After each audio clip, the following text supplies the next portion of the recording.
1000 பேத்துக்கு கவிதை சொல்லியிருக்கேன் காரணமே இல்லாமல். ஒரு சிலருக்கு காரணத்தோடு சொல்லியிருக்கேன். ஆனால் உனக்கு மட்டும் எந்த ஒரு காரணமும் இல்லை. ஆனாலும் சொல்லணும்னு தோணுச்சு. கேட்டதுமே சொல்லணும்னு தோணுச்சு. அது வெறும் மேஜிக்கல் போயம் லைன்ஸாக மட்டும்தான் இருக்குன்னு தோணுச்சு. ஏன் உன்னோட கோவத்தை ரசிக்க தோணுச்சு. ஒரு நிமிஷம் அப்படியே ஸ்டன் ஆகி நிற்கணும்னு கூட தோணுச்சு. வார்த்தையால் சொல்கிறதுக்கு கூட கோபம் அழகான ஒரு மொழி தானே புரிஞ்சுக்கிட்டேன்.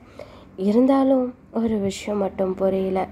1000 கவிதைகளை சொல்ல தெரிஞ்ச எனக்கு உன்னோட மௌன மொழியை மட்டும் என்னால் ரசிக்க முடியலையே. ஸோ 1000 வார்த்தைகளை கேட்டாலுமே யுவாவோட வாய்ஸில் மட்டும் கேட்கும் போது நான் ஃப்ளாட் ஆகிடுவேன்.